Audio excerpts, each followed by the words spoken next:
Hi everyone, welcome to decode IAS. मैंने first video डाला था जिसमें आप लोगों से मैंने सजेशन लिया था, डिकोड यूपीएससी चैनल को लॉन्च किया था।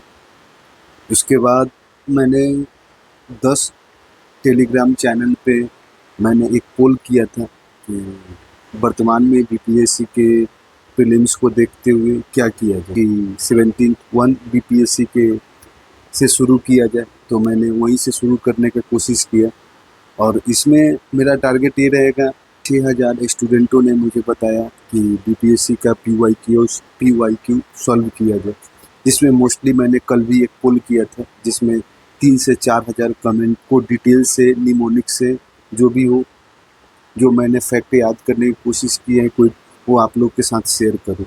तो उसमें हम आज 71 बीपीएससी से शुरू करते हैं और इसमें जहाँ भी ऐसा लगे कि हाँ इसमें और इम्प्रूवमेंट किया जाए, सुधार किया जाए कि पढ़ाएं, तो इसलिए मैंने फिर से शुरू किया हूँ कि हाँ चलो एक बार आप लोगों को मैं सहयोग करता हूँ। आपकी मेहनत है और मेरी सहयोग है, जिससे पक्का सिलेक्शन तो होना कंफर्म है। अब इसके करने से आपका ये श्योर है कि 10 से 15 मार्क होगा। तो चलिए शुरू करते हैं। पहला क्वेश्चन इसमें क्या है ना कि मैं बाइलिंगुअल कराऊंगा, दोनों हिंदी इंग्लिश दोनों मीडियम से कराऊंगा। जिसमें आपको लगे कि नहीं मुझे सूटेबल लगे उसमें आप देख सकते हैं। मैंने मैथ और रीजनिंग दोनों का क्वेश्चन ट्राई किया हूँ। तो सबसे पहले रीजनिंग से शुरू करते हैं। रीजनिंग में पहला क्वेश्चन है कि in the following question out of below there are a fourth word in different. अब इसको हम हिंदी में देखते हैं। हिंदी में बोल रहा है कि 4 शब्द दिया गया है जिसमें एक अलग है। तो इसमें अलग क्या हो सकता है? ये स्टेट है, उस 4 ऑप्शन दिया गया है जिसमें पहला है दर्शी यंत्र, दूसरा है दूरबीन, तीसरा है स्टेथोस्कोप, चौथा है पारदर्शी यंत्र। इसमें आप देख सकते हैं इस सबका ये प्रकाशीय यंत्र है, लेकिन स्टेथोस्कोप जिसको हम लोग आला बोलते हैं, जिसको आला हार्ट बीट को नापने के लिए डॉक्टर यूज करते हैं। तो ये तीनों प्रकाशीय यंत्र है, लेकिन स्टेथोस्कोप जो है वो आला है। एक तरह से हमारा हार्ट बीट चेक करने के लिए वो डॉक्टर सब गर्दन में लगाए रहते हैं उसको तो इसका अलग एक ये हो गया है ना। अब दूसरा क्वेश्चन देखते हैं। स्प्रिंग को कोड को UFC लिखा गया, उसी कोड में मोबाइल को कैसे लिखा जा सकता। तो मैंने इसको सॉल्व किया है। जैसे देखो एस स्प्रिंग लिख दिया और इधर यून। तो इसमें क्या है ना कि इसमें डबल का अंतर है। पहला प्लस माइनस, फिर डबल डिजिट का प्लस, फिर डबल डिजिट का माइनस, फिर 3 डिजिट का प्लस, फिर 3 डिजिट एस है। तो एस टी यू, फिर है एन में से -1 घटाएंगे तो पी आ जाएगा, फिर पी में +2 जोड़ेंगे तो यू आ जाएगा, और आई में से -2 करेंगे तो एफ आ जाएगा, एन में +3 करेंगे तो जी में -3 करेंगे तो सी हो जाएगा। तो सेम सिचुएशन हम ऐसे ही देख लेते हैं। मोबाइल का क्या होगा? मोबाइल में अगर हम इसमें +1 जोड़ते हैं तो +1 जोड़ें।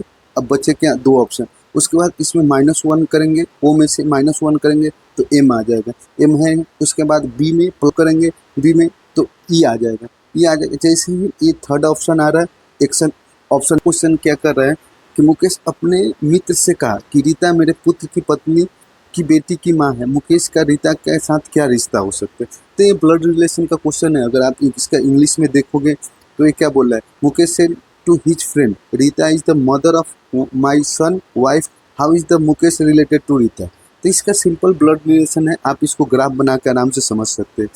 मुकेश ने कहा, मुकेश ने किससे कहा? मुकेश ने अपने दोस्त को मान लेते हैं कि कैसे बोला, कैसे कहा कि रीता जो है, रीता मेरे पुत्र की पत्नी की। तो मुकेश अपने से बात कि उसका बेटा का पत्नी, तो ये बेटा हो गया, उसका पत्नी वाइफ, बोला उसकी बेटी की माँ कौन हुई? रीता। उसके बाद पूछ रहा है रीता के साथ मुकेश का क्या संबंध? तो ये तो इनका बेटा हुआ, और बेटा का ये पत्नी हुई रीता, और रीता का क्या संबंध है? तो ये ससुर का संबंध होगा। ये समझ में आ गया। अब 4 नंबर सबसे इजी क्वेश्चन है की ओर जाता है। तो हमने सबसे पहले नॉर्थ ईस्ट वेस्ट लिया कि ईस्ट इधर है, वेस्ट इधर है, नॉर्थ इधर है, साउथ इधर है ना। फिर ये दाएं मुड़ता है, राम उत्तर दिशा की ओर जाता है, तो राम उत्तर दिशा की ओर जाता है। फिर वो दाएं मुड़ता है, फिर दोबारा वो दाएं चलता है, फिर वो दोबारा दाएं चलता है, नीचे की ओर आ गया है ना, दाएं की ओर चलता है, फिर इधर की ओर आ गया, और अंत में वो बाएं मुड़ जाता है। जब ईस्ट की ओर आए तो फिर बाएं मुड़ जाते हैं, बाएं मुड़ जाते। राम किस दिशा में, तो ईस्ट दिशा में, तो इसका आंसर पूरब दिशा में होगा। अगला, वर्णमाला के क्रम में लिखते हुए निम्नलिखित में कौन सा नाम सबसे अंत में आएगा? एम सब में कॉमन है, ए हो गया, ए ओ, ए और ओ, ए पहले आता है, ओ लास्ट में आएगा, तो 2 ऑप्शन खत्म हो गया। उसके बाद एच, अब हमारे पास बी और सी बने, एच और एच। उसके बाद आई है और ई है, ई के बाद आई आता है, तो सीधा सीधा इसका आंसर बी हो गया। अब एक 6 नंबर क्वेश्चन, अब बोल रहा है कि 39 विद्यार्थियों की कक्षा में नितिन जोगिंदर से 7th रैंक श्रेणी में आगे, यदि जोगिंदर का रैंक अंतिम से 17वां है तो नितिन का रैंक कौन सा हो सकता है? तो इसमें एक फार्मूला होता है। 6 नंबर क्वेश्चन बोला है 39 विद्यार्थियों की कक्षा में नितिन जोगिंदर से 7 रैंक श्रेणी आगे है, यदि जोगिंदर का रैंक 17वां है तो नितिन का रैंक परावली से कितना हो? टोटल स्टूडेंट हम अगर देखें तो 39 है। उसके बाद ये बोल रहा है कि नितिन जो है जोगिंदर से 7 आगे है, यदि जोगिंदर का रैंक अगर 17th है, 17th है, तो हम इसका पोजीशन कैसे निकालेंगे? अगर हम पोजीशन निकाल लेंगे तो आराम से बन जाएगा नीचे से, लेकिन बता नहीं रहा है कि कौन सा पोजीशन पे, तो इसके लिए एक फार्मूला होता है, total minus position, Joginder position अगर लिख दें और उसमें अगर हम +1 कर दें तो हमें इसका पोजीशन मिल जाएगा। तो 39 माइनस 17 +1, इसमें 23, ये हो गया इसका, किसका, जोगिंदर का पोजीशन हो गया। 23 पोजीशन पे जोगिंदर है। अब इसमें बोल रहा है कि 7 रैंक आगे, अगर ये 7 रैंक है तो यहाँ से 27 माइनस 7, ये 7th रैंक पे जो नितिन है वो 7 रैंक इससे आगे है, यानी कि ये 16 पोजीशन पे, तो इसका आंसर डी हो गया। अब इसमें 8 नंबर बहुत ईजी है, इसको सिर्फ सेक्शन को इधर से उधर किया है कि प्लस के जगह पे माइनस, माइनस का वैल्यू, तो ये आप आराम से निकाल सकते हैं। शायद इसका आंसर में क्या है ना कि राहुल की आयु सीमा से आयु 3 गुना अधिक है। 4 वर्ष पूर्व लक्ष्मी की आयु राहुल की आयु से दुगनी है। अगले 4 वर्षों में राहुल 31 वर्ष का हो जाएगा। तो सीमा के बाद अगले 4 वर्ष में राहुल 31 वर्ष, अगर राहुल का 4 वर्ष में 31 है तो प्रेजेंट आयु इसका 27 ईयर्स हो सकती है। 1 - 4 इसको 27 ऐसे हो गया। उसके बाद क्या बोल रहा है कि राहुल की आयु सीमा से 3 गुनी है। राहुल की जो आय तो सीमा से 3 गुनी, माने सीमा के 3 गुनी, तो सीमा की आयु भी तो निकाल सकते हैं 27/3 करके, तो 9 ईयर्स हो गया। सीमा की आयु भी निकाल। अब उसके बाद क्या बोला, लक्ष्मी की आयु राहुल से दुगनी, तो लक्ष्मी की आयु कब, अगले 4 वर्ष पूर्व, 4 वर्ष पूर्व जो नहीं, तो 4 वर्ष पूर्व, अभी राहुल के प्रेजेंट एज 27 ईयर्स, 27 में से 4 कर दिए तो 23 आ गया, इसको दुगनी तो 46 वर्ष हो गया। उसके बाद अब प्रेजेंट की आयु पूछ रहा है तो 4 साल बाद की पूछ रहा है, तो 46 + 4 मैंने 50, मैंने लक्ष्मी की आयु 50 वर्ष हो गई और निकाल दिया 9 ईयर्स, और लक्ष्मी की आयु 50 ईयर्स, तो इसका आंसर हो गया डी। अब अगले क्वेश्चन पे 9 नंबर में मिसिंग नंबर का, मिसिंग प्रॉब्लम का क्वेश्चन है। इसमें भी हम आराम से निकाल सकते हैं, जैसे 28, 20, 7, 84, 84 - 12, 45, 25, 9। अगर मैं इसको 7 से 28 को डिवाइड करूँ तो 4 टाइम्स में कट जाएगा, और उसको 5 से मल्टीप्लाई करूँ तो 20 आ जाएगा। 12 से 84 में डिवाइड करूँगा तो 7 आ जाएगा, इसको 5 से डिवाइड करूँगा तो 35 आ जाएगा। सेम पोजीशन इसमें लग रहा है। 45 को 9 से डिवाइड करूँगा तो 5 आएगा, 5 × 5, माने सेम पोजीशन जो इसमें मैंने 5 से मल्टीप्लाई किया, सेम इसी में इससे डिवाइड करके इससे मल्टीप्लाई कर रहा है तो आ रहा है, तो इसका मतलब कि इसमें भी 35 होगा, ए भी होगा। ये भी इजी है। इसमें rain is written into code 1, ये दे रखा है मोर इज इतना, और remain in the mention of the code था उसके सामने लिख दिया। अब मेरे को क्या बोल रहा है कि रिमेन का लिखना है, REMAI, रिमेन का लिखना आर का है, और यहाँ भी है कि आर का जो कोड वर्ड होगा, अगर 8 जैसे ही आया बी और ए कट गया, उसके बाद बोला ई का जो कोड वर्ड है @ जैसे ही देखेंगे वहाँ कहीं पे भी नहीं है @ तो ये, और आंसर आ गया डी। अब आया जी करंट अफेयर्स का क्वेश्चन है। करंट अफेयर्स का क्वेश्चन में how many bronze medal were won the Bihar player in 38 national junior athletics champion.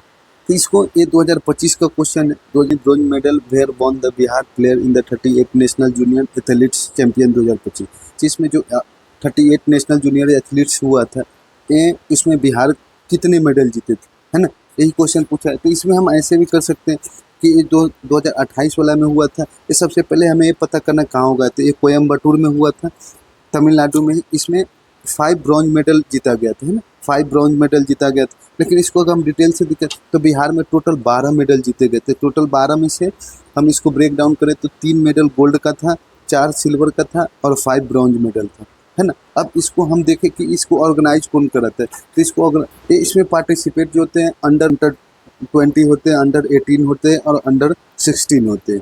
अभी जो लेटेस्ट होने वाला है 39 नेशनल जूनियर एथलेटिक्स चैंपियनशिप 2026 में, वो कहाँ होने वाले, वो भुवनेश्वर में कलिंगा में होने वाला है। एक चीज़ और जोड़ सकते हैं कि एक होता है 38 नेशनल जूनियर एथलेटिक्स चैंपियन, एक होता है national world junior athletics championship, वो 2022 में 2026 में होगा, 5 से 9 अगस्त के बीच में। ये कहाँ पे होगा, इगुआना में होगा। और ये इगुआना कहाँ पे है, ये यूएसए में है। अगला क्वेश्चन पढ़ते हैं, कह रहा है which district is Bihar will benefit from the Kosi Mechi link project. इसको कोसी मेची लिंक प्रोजेक्ट की बात कर रहा है ना। इसमें इसका जो अभी परियोजना आए थे, ये शायद अभी कैबिनेट ने अभी हाल में ही 28 मार्च 2025 को कैबिनेट ने प्रस्ताव पारित किया था। और इसको जो पूर्ण होना है, ये कब तक होना है, 2029 तक ये बन के रेडी हो जाएगा कोसी मेची लिंक प्रोजेक्ट। इसका मेन उद्देश्य क्या था, मेन उद्देश्य था कि इनको बिहार में जो जिला है उसमें सिंचाई की व्यवस्था किया जाए। ये कोसी मेची लिंक परियोजना है, ये कौन सा परियोजना के अंतर्गत है, प्रधानमंत्री कृषि सिंचाई परियोजना 2015 से 2016 के बीच में आया था। इसी के अंदर एक कोसी मेची लिंक परियोजना आया था। अब इसमें हम एक चीज़ देख सकते हैं कि कोसी नदी किधर से बहती है। कोसी नदी मोस्टली पूर्व साइड से बहती है। उसमें पहला ऑप्शन दे रखा है, हम ऑप्शन पे ज़्यादा फोकस करते हैं, ऑप्शन से शायद एलिमिनेट हो सके। पटना ये मिडिल में आ जाएगा तो ये कैंसिल हो गया। दरभंगा, मुजफ्फरपुर, ये मुजफ्फरपुर और दरभंगा ये भी की बात कर लेते हैं। मेची नदी निकलता कहाँ, निकलता है महाभारत लेक कहाँ पे, ये महाभारत लेक नेपाल में। इसका ट्रिब्यूट कौन है, ये मेची नदी आगे जाके महानंदा नदी में मिल जाती है। और कहाँ पे मिलती है, ये किशनगंज में महानंदा नदी में जाके मिल जाती है। ये हमेशा एक चीज़ याद रखना कि इसका ट्रिब्यूटरी 2 कंट्री से, एक नेपाल, क्योंकि नेपाल से ही ये निकलती है, और उसके बाद इंडिया में बिहार होते हुए किशनगंज में जाके महानंदा नदी से मिल जाती है। अब कोसी नदी के बारे में देखते हैं कि कोसी नदी का उद्गम कहाँ से। तो अगर हम कोसी नदी को देखें तो कोसी नदी का उद्गम जो है ये तिब्बत से है, लेकिन तिब्बत से है, फिर ये तिब्बत से होते हुए नेपाल में आती है, और नेपाल से होते हुए फिर इंडिया में, भारत में आते हैं। अब इसका उद्गम स्तर का, इसका उद्गम स्तर 3 पॉइंट है। 3 पॉइंट के मिलने से ये उद्गम स्तर होता है। इसको कौन सा बोलते हैं, एक होता है सुन कोसी, एक होता है अरुण कोसी, और एक होता है कुर्सी। ये तीनों उद्गम आके यहाँ मिलती है और यहाँ से कोसी नदी का निर्माण। जब कोसी नदी चीन से निकलती है, चीन मतलब तिब्बत से निकलती है, फिर ये नेपाल जाती है, नेपाल से फिर भारत में प्रवेश करती है। की ओर शिफ्ट हो रहा है, पूरब से पश्चिम की ओर शिफ्ट हो रहा है। 100 किलोमीटर के आसपास ये अभी तक शिफ्ट हो गया है। उसके बाद ना ये इसका ट्रिब्यूटरी, जो कोसी नदी के ट्रिब्यूटरी को क्या बोलते हैं, कोसी नदी के ट्रिब्यूटरी साथ है, इसलिए इसे ट्रिब्यूटरी को सप्तकोसी भी कहते हैं। सप्तकोसी, इसके कोसी नदी के ट्रिब्यूटरी को सप्तकोसी कहते हैं। और ये महाभारत में कोसी नदी को कौशकी रिवर से जाना जाता था, कौशकी रिवर से। इसको महाभारत के समय लाइफ लाइन ऑफ मिथिला बोला जाता है, life line of Mithila. Which Indian language are accorded in the status of classical language. अब लैंग्वेज की बात कर रहा है कि हाल में किसमें, अभी हाल में उसमें शामिल किया गया था 2024 में, इसलिए पूछा गया। तो हमारे यहाँ टोटल 11 अभी प्रेजेंट में क्लासिकल लैंग्वेज, जिसमें कुछ लैंग्वेज ऐसे हैं जो 2024 में शामिल किए, कुछ है जो बहुत पुराने। ये अभी जो प्रेजेंट में शामिल किया गया है, जिसका कोड होता है MBA पास। M से मराठी, B से बंगाली, और पा, यहाँ डबल एस को छोड़ देना है, और पा से पाली और प्राकृत। ये चारों ऐसे हैं जो लेटेस्ट में 2024 में शामिल किया गया था, इसलिए क्वेश्चन पूछा गया था। तेलुगु है, लेकिन उसको 2004 में शामिल किया गया था तेलुगु। अब टोटल क्लासिकल लैंग्वेज कितने हैं, टोटल क्लासिकल लैंग्वेज देखा जाए तो तमिल है, संस्कृत है, तेलुगु है, कन्नड़ है, मलयालम है और ओडिशा है। ओडिशा को 14 में शामिल किया गया था। अब उसके बाद इसका क्लासिकल लैंग्वेज में डिफरेंट क्या है, जो क्लासिकल लैंग्वेज है उसका जो निर्णय होता है वो मिनिस्ट्री ऑफ कल्चर के थ्रू होता है। एक होता है 8 शेड्यूल में हमारे 22 लैंग्वेज है, 22 लैंग्वेज, उसका जो डिसाइड करता है वो होम मिनिस्ट्री डिसाइड करता है। अब अगला, which of the organisation recognise the Nagi bird sanctuary site and the important bird biodiversity light. अब सबसे पहले ये देखते हैं कि नागी बर्ड सेंचुरी है क्या। नागी बर्ड सेंचुरी जो है वो जमुई जिला में, जमुई जिला में, और एक रामसर साइट भी है। अब रामसर साइट में बिहार में टोटल कितने रामसर साइट है? बिहार में प्रेजेंट में 6 रामसर साइट है, 6 रामसर साइट है। अब वो कौन कौन सा है? एक कांवर लेक है, ये कहाँ पे है? बेगूसराय में। एक नागा बर्ड सेंचुरी है, वो जमुई में है, और नक्की बर्ड सेंचुरी भी जमुई में। एक गोकुल झील, गोकुल झील कहाँ पे? गोकुल बक्सर में। एक उदयपुर, उदयपुर को हम कैसे याद रखेंगे? पूरब, सूर्य किधर से उदय होता है? पूरब से नहीं, हम पढ़े हैं पश्चिम से, तो पश्चिम चंपारण में।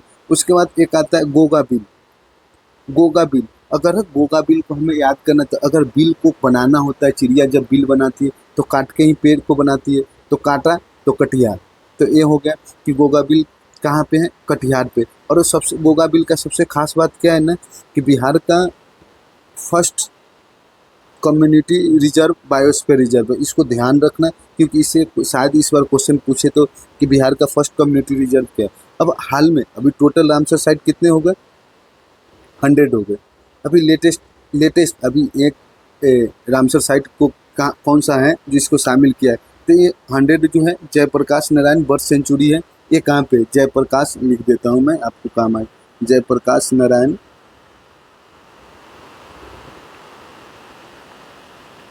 बर्ड सेंचुरी बलिया में, बलिया यूपी। ये हो गया। अब इसमें पूछ रहा है कि which organisation Naga bird sanctuary site at the important bird and biodiversity.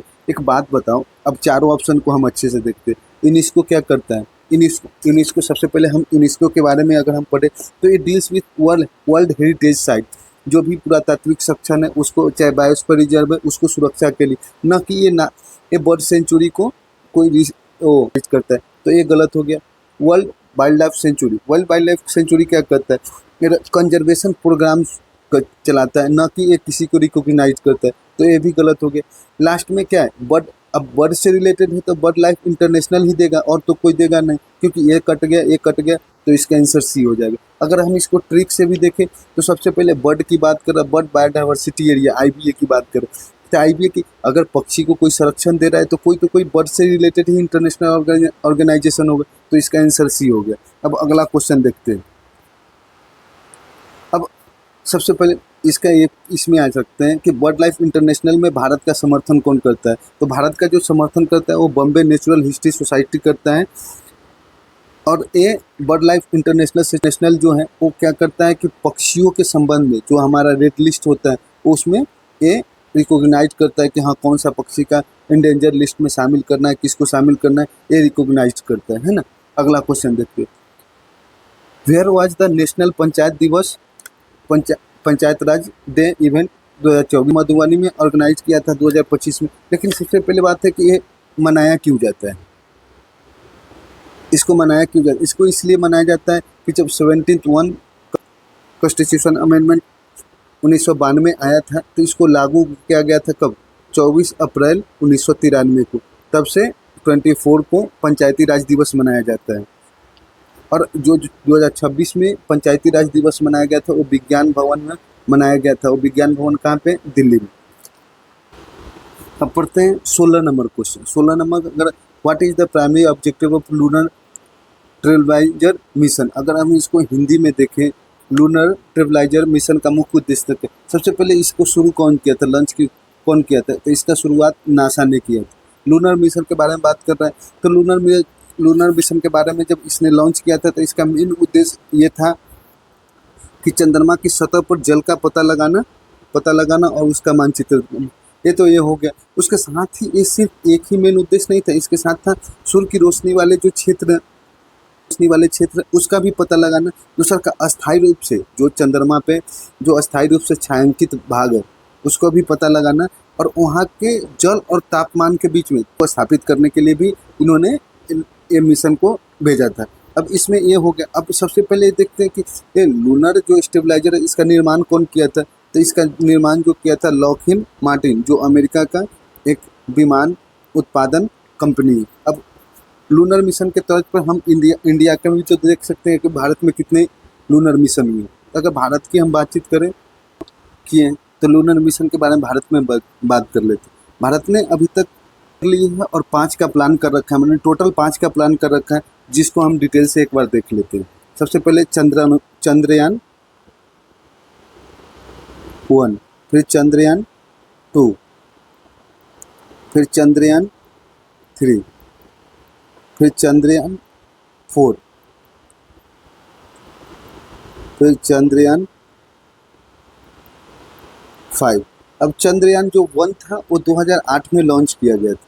2008 में लॉन्च किया गया था 2008 में लॉन्च किया था। 2000 फिर सेकंड जो था 2019 में था, जो पार्शियल सक्सेसफुल हुआ था, टकराया था। उस पॉइंट का नाम क्या रखा गया था? उस पॉइंट का नाम तिरंगा पॉइंट रखा गया था।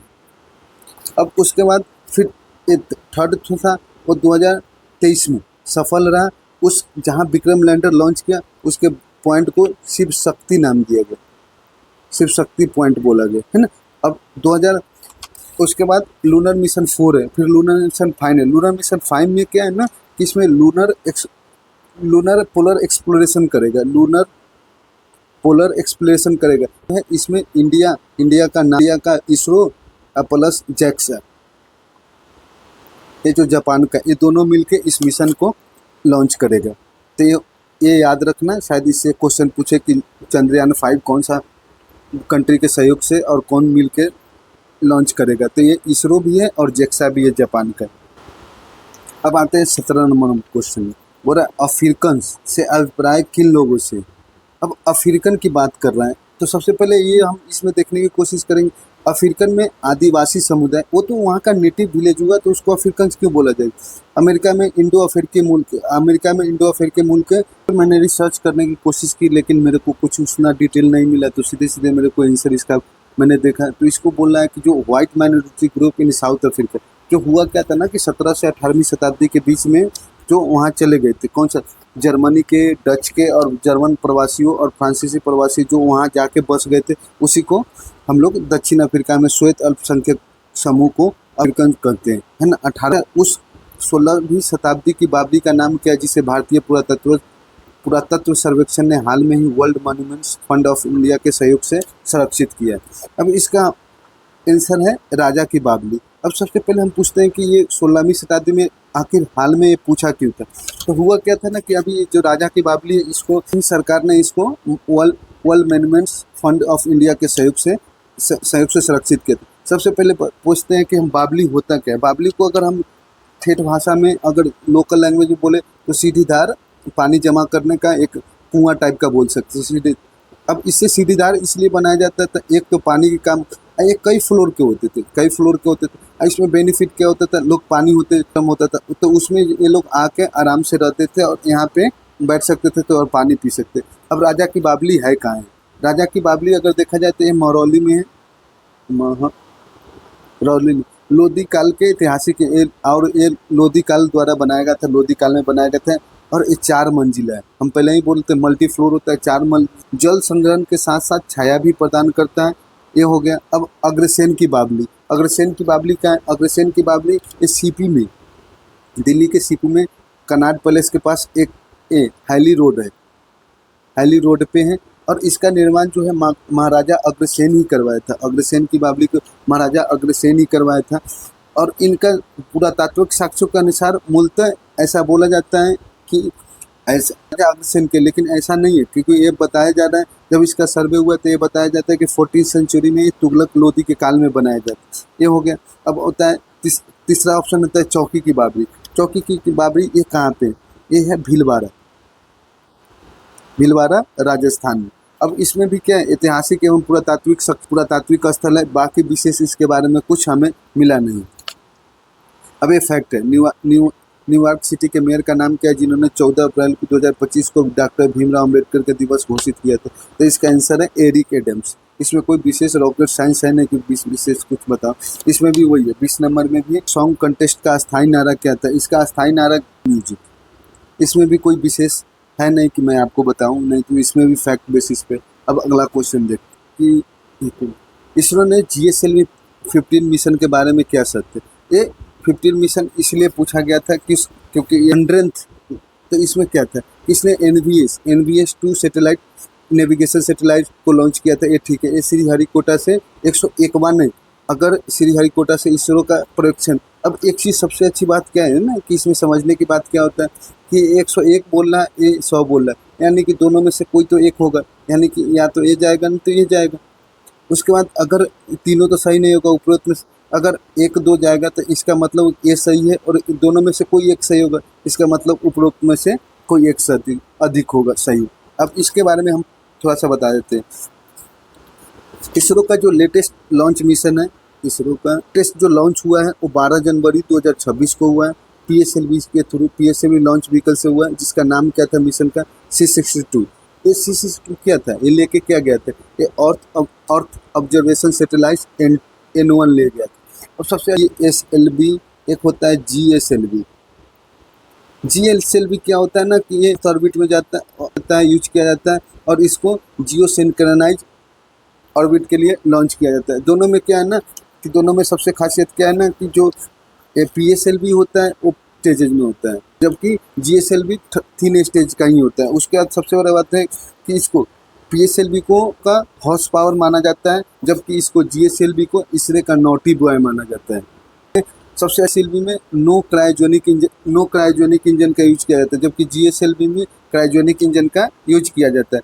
अब मोस्टली जो PSLV है उसमें क्या होता है ना, कि हम PSLV में हम अर्थ ऑब्जर्वेशन सैटेलाइट या रिमोट सेंसिंग सैटेलाइट लॉन्च करते हैं, जबकि GSLV से हम कम्युनिकेशन का रिलेटेड सैटेलाइट को लॉन्च करते हैं। तो ये हमेशा याद रखना कि GSLV PSLV में अंतर क्या है। शायद एक क्वेश्चन पूछ दे तो हो जाए, what is the true of the 18th G20 summit.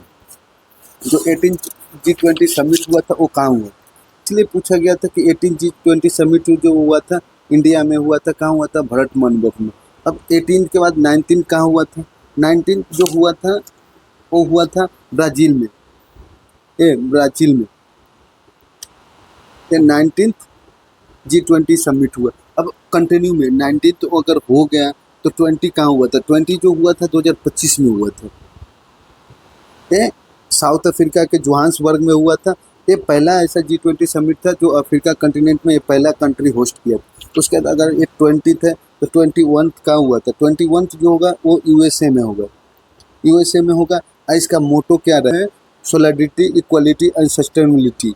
उसके बाद अगर 21 हो गया, 22 G20 समिट कहाँ होगा, ये UK में होगा, एवं 23 G20 समिट 2028 में ये साउथ कोरिया में होगा। तो ये कंटिन्यूटी में एक बार याद रखना, फिर से मैं बता देता हूँ कि 18 G20 समिट जो हुआ था वो इंडिया में हुआ था, और प्रेजेंट में इंडिया अभी किसका प्रेसिडेंसी होस्ट कर रहा है, तो अभी वर्तमान में ब्रिक्स कंट्री का प्रेसिडेंसी होस्ट कर रहा है। उसका 18th हो गया, और उसका 19 जो G20 समिट हुआ था वो रियो डी जेनेरियो ब्राज़ील में हुआ था।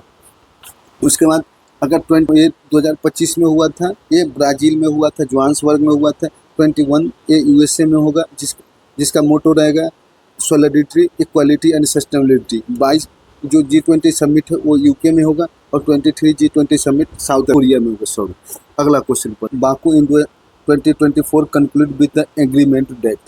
अब इसमें सबसे बड़ा बात क्या है कि इसमें हम कुछ चीज़ें को ना एलिमिनेट कर सकते हैं। पहला, aims to ban fossil fuel globally by 2030। एक बात बताओ, तो कोई ऐसा हो सकता है कि 100% बैन कर सकता है?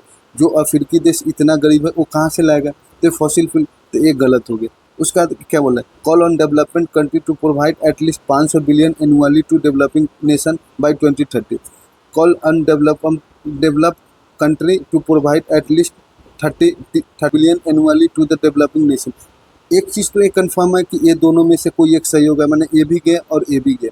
अब इसमें एक चीज़ बताओ, calls on development country to, एक अमेरिका पहले से ही पैसा देने के लिए रोते रहता है, वो 500 बिलियन कहाँ से ला के देगा डेवलपिंग नेशन के लिए, तो मिनिमम ही पैसा देने की कोशिश करेगा। कोई भी कंट्री पैसे देने में पीछे हटते तो मिनिमम ही करेगा, तो ये इसका आंसर ये हो जाएगा। अभी जो लेटेस्ट ये वो 24 में अजरबैजान बाकू में हुआ था, अब 25 में भी हुआ था, जो कहाँ हुआ था, 25 में जो हुआ था वो 13th कप था, वो जो हुआ था ब्राज़ील में हुआ था, ब्राज़ील में हुआ था। और ये 10 से 12 नवंबर के बीच में हुआ था। और क्यों हुआ था, इसमें सबसे एक बड़ी पॉइंट था कि पेरिस एग्रीमेंट जो हुआ था उसके 10 ईयर्स के उपलक्ष्य में, और इसका मेन जलवायु अनुकूलन के लिए, वित्त पोषण के लिए इसमें क्या क्या आउटकम आया। आउटकम में क्या है कि जलवायु अनुकूलन के लिए जो वित्त पोषण था उसको 3 गुना बढ़ा गया। उसके बाद ये हो गया 31st कहाँ पे होगा, जो 31st सेशन होगा कॉप का, उसकी बैठक जो होगा वो तुर्की में होगा। तुर्की में कहाँ, अंतोलिया में। तो 24 में कहाँ हुआ, अजरबैजान बाकू में। 2025 में कहाँ हुआ, ब्राज़ील में। 2026 में कहाँ होगा, अंतोलिया में। अंतोलिया कहाँ, तुर्की में। उसका ये हो गया। अब इसके बारे में थोड़ा सा हम देख लेते हैं कि UNFCCC बोलते हैं, United nation framework on climate change. इसको 3 सिस्टर भी बोलते हैं। इसके 3 सिस्टर इसलिए बोला जाता है कि सम्मेलन के साथ ना 3 और चीज़ें का स्थापना हुआ था। पहला, United nation convention of biological diversity, United nation of framework of biological diversity, एक ये हुआ था। एक हुआ था United nation of framework of combat desertification. ये डिजर्टिफिकेशन माने मरुस्थली को रोकने के लिए बनाया गया था। 24 number question, awarded in the Nobel prize in literature in 2024, Han Kang novel the vegetarian one which of the prestigious award. तो इसमें ये बोल रहा है कि जो नोबेल पीस प्राइज जीता था उसको और कौन सा प्राइज मिला था, तो उसको मिला था international book prize, booker prize. अब 2025 में हम बात करते हैं कि नोबेल पीस प्राइज किसको मिला।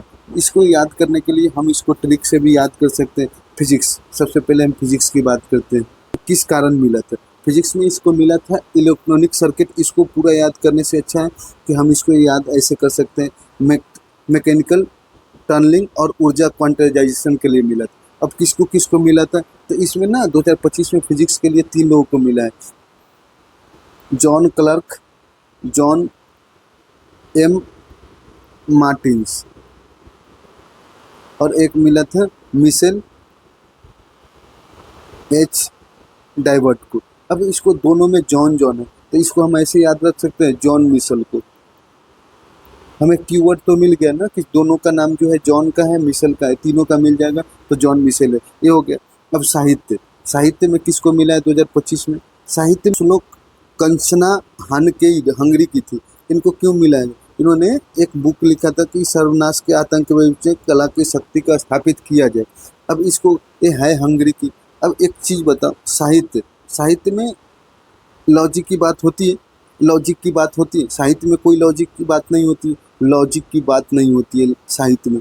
तो लॉजिक की बात नहीं होती है तो लॉजोस्लो, साहित्य में कोई लॉजिक की बात नहीं होती है तो लॉजोस्लो की बात कर लेंगे। अब होता है केमिस्ट्री, रसायन शास्त्र, केमिस्ट्री। केमिस्ट्री में किसको किसको मिला है, केमिस्ट्री में मिला है सुषमा गितगावा को, रिचर्ड गॉब्सन को एवं उमर यागी को। अब इसको हम ऐसे याद कर सकते हैं कि उड़ीस सुसुम, इसको अगर हम कोड वर्ड में देखें तो उड़ीस, जो बिहार में है उड़ीस, इसको हम लोग क्या बोलते हैं, खटमल उड़ीस सुसुम। अगर केमिस्ट्री के लिए किसको किसको नोबेल प्राइज मिला है उसको अगर हमें याद करना हो तो आराम, सुसुम से हो गया सुसुम कुतवाहा, उड़ी से हो गया उमर यादी, और रिच से रिचर्ड। अब इसमें क्या, फिर से मैं क्षेत्र में किसको मिला है, चिकित्सा के क्षेत्र में भी 3 लोगों को मिला है। कौन कौन सा लोगों को मिला है, तो इसका ट्रिक होता है मेरी फ्रेंड सिमोना। क्या है, मेरी फ्रेंड सिमोना। मेरी से हो गया मेरी इन बुर्क, मेरी ई बुर्क। फ्रेंड से हो गया फ्रेंड रैम्स डेल, और मेरी फ्रेंड सिमोना से क्या हो गया, सिमोना गुची। उसके बाद एक आता है शांति, नोबेल पीस प्राइज किसको मिला है, शांति के लिए। तो शांति के लिए किसको मिला है, शांति के लिए मिला है मारिया कोरिना मचाडो को। कहाँ की है, वेनेजुएला की, कोरिना रिचार्डो। इसने क्या किया कि अपना जो मतलब सॉरी डोनाल्ड ट्रम्प को दे दी। अब अर्थशास्त्र में इकोनॉमिक्स में किसको किसको दिया गया? इकोनॉमिक्स में दिया गया है, इसको हम ऐसे याद कर सकते हैं, जो जोफीटी इकोनॉमिक्स में अगर हम इसको याद करें तो जोफीटी एक ट्रिक हो सकता है। जोफीटी, इसको जोफीटी जो से क्या होता है? जो से जोएल हो गया, फी से फिलिप और टी आई से पीटर या पीटर। हम लोग बोलते हैं ना फीटर टीटर, तो दोनों को वर्ड सिमिलरिटी है, मिलता जुलता है। तो पीटर टी आई से फीटर टीटर, क्योंकि जोफीटी एक वर्ड बन रहा है। अब हम इसको फिर से बता देते हैं कि किसको किसको क्या मिला है। भौतिकी फिजिक्स में किसको किसको मिला है, इसका ट्रिक क्या है? जॉन मार्शल, जॉन एक मार्शल। उसके बाद साहित्य में कोई लॉजिक नहीं होता है। लॉजिस्लो कहाँ के? हंगरी की है। केमिस्ट्री में क्या होता है कि हम रिसर्च करते हैं किस पे? ब्लड पे, किसी पे। उड़ीस, जो बिहार में रहते हैं उनको पता होगा, खटमल को हम लोग उड़ीस बोलते हैं। तो उड़ीस से याद आ गया उड़ीस सुसुम। उड़ीस जो होता है वो सुसुम धीरे धीरे चलता है, सुसुम पे और बुझ जाता है। तो उड़ीस सुसुम, उससे क्या हो गया? उससे हो गया उमर यात्री, रिस से हो गया रिचर्ड, और सू से हो गया सुसुम कुतबा। उसका चिकित्सा के क्षेत्र में को मिला। इसका ट्रिक क्या हो गया? मेरी फ्रेंड सिमोना को मिला। मेरी से क्या हो गया? मेरी इन ब्रूको। फ्रेंड से क्या हो गया? फ्रेंड रमसल। और सिमोना से क्या हो गया? Simona Gucci. शांति के लिए किसको मिला है? मारियन रेने मचाडो को, जिसने डोनाल्ड ट्रम्प को दे दिया। और अर्थशास्त्र को किसको मिला है? जोफीटी को। जोफीटी के मतलब जोफीटी जो से जोएल, एफ से फिलिप और टी आई से टीटर हो सकता है, पीटर हो सकता है। तो टीटर नहीं, फीटर को मिला है। अगला question, among the following has been declared the date 2000 May. Date 2000 May में डेट कर गए। तो इसका है याला ग्लेशियर। ये है कहाँ पे? ये नेपाल में है। इसको किसने डेट घोषित किया है? तो इसका डेट घोषित करने वाला एक चीज़ और बता देता हूँ, मैं भूल रहा था। इसमें 2024 में पुलिंजर पुरस्कार किसको मिला है? 2024 में जो पुलिंजर पुरस्कार है वो 23 एरिया में क्षेत्र में दिया जाता है, और 23 एरिया में दिया जाता है। उसके बाद पेन अमेरिका लिटरेरी अवार्ड कब? अमेरिकन लिटरेरी अवार्ड 31 मार्च को हुआ था, 31 मार्च 2026 को। इसमें एक इंडियन है जिसको मिला है। कौन सा? डॉक्टर आनंद, प्रिया आनंद को कौन सा मिला है? PEN America literary awards. ये किसको मिला है? डॉक्टर प्रिया आनंद को मिला है। और किसके लिए मिला है? इनका एक बुक है, बहुत ही फेमस बुक है। कौन सा? The Mind electric. इनको मिला है इस बुक के लिए। ये मिला है पेन अमेरिका लिटरेरी अवार्ड मिला है। कौन सा बुक के लिए? The Mind Electric. उसका अगला क्वेश्चन पे देखते हैं। उसका है international Booker prize. International Booker prize 2025 में मिला है इंडियन ऑथर। इसको भी इंटरनेशनल बुकर प्राइज, एक इंडियन ऑथर है भानु मिस्ताक, उनको एक शॉर्ट फिल्म के लिए दिया गया है। शॉर्ट फिल्म क्या था? हट लैम्प के लिए उनको इंटरनेशनल बुकर प्राइज दिया गया है। उसका 2026 में किसको दिया गया? 2026 में ये ताइवान के सुआंग जी को दिया गया। सुआंग जी, कौन सा? International Booker prize. उसके बाद अगला क्वेश्चन आते हैं डेड सी का जो घोषणा करता है वो कौन? International centre for integrated mountain and development authority करता है। कौन सा करता है? ICIMD करता है।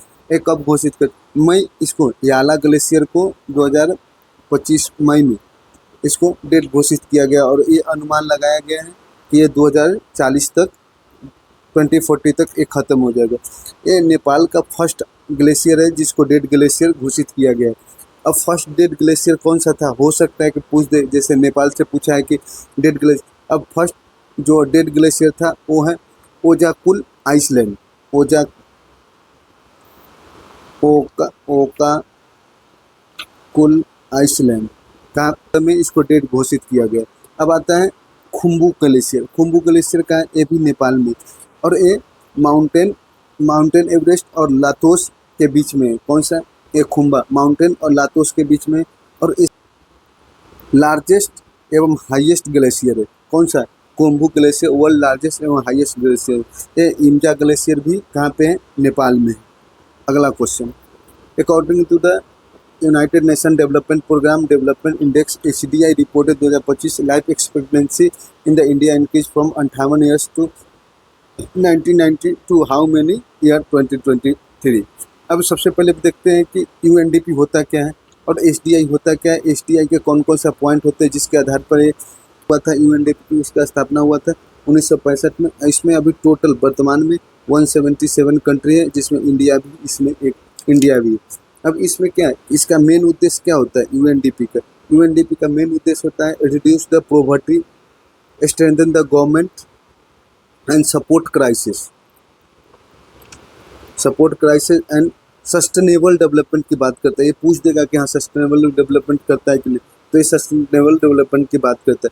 अब इनका रिपोर्ट जो होता है वो एक HDI होता है और दूसरा का जेंडर इन इक्वालिटी इंडेक्स भी निकलता है ना। अब HDI बताया कि इस अभी जो इंडिया वो है 130वां, कितने देशों में? 193 देशों में। इसका टाइटल था कौन सा? इसका जो 2023 में रिपोर्ट आया था उसका टाइटल था a matter of choice people and prosperity in the age of AI। ये याद रखना क्योंकि AI से भी बहुत सारा क्वेश्चन आ रहा है। अब इसमें जो मेन क्वेश्चन था कि 1990 में जो लोगों की जीवन जीने की एक लाइफ एक्सपेक्टेंसी थी वो 58 ईयर्स था। 2023 में कितना हो गया? तो ये 2025 में ये 72 ईयर हो गया। इसका आंसर ये हो गया। मतलब gross national income per capita जो इंडिया में है वो बहुत तेज़ी से ग्रोथ हो रहा है। 1990 में ग्रॉस नेशनल इनकम कितना था? $67 था, जो 2025 में बढ़कर के इतना हो गया 2023 में $9,460 हो गया। तो इसमें दोनों में सबसे ज़्यादा जो है वो gross national income per capita में बहुत तेज़ी से रफ्तार से वृद्धि हो रहा है। लाइफ एक्सपेक्टेंसी में भी ठीक ठाक वृद्धि हुआ है। अब अगला क्वेश्चन देखते हैं, in which city was the AI action summit held in February 2025। तो इसका हो गया पेरिस। लेकिन आपसे अगर पूछे 2026 में कहाँ आए जून में, तो बताने की कोई ज़रूरत नहीं, गलगोटिया नाम लेते ही याद आ गया होगा कि भारत मंडपम में आयोजन किया गया था। से लेके 21 फरवरी के बीच में हुआ था, भारत मंडपम में हुआ था। इसका to AI for development and impact, इसका थीम क्या था? जो भारत में AI 2026 में हुआ था उसका थीम था सर्वजन हिताय सर्वजन सुखाय, मतलब welfare for all happiness for all. इसमें 3 पिलर दिया गया था। ये 5 स्टार लगा लो, ये पक्का पूछेगा इस बार। 3 पिलर था, कौन सा? पीपल, प्लानेट और प्रोग्रेस।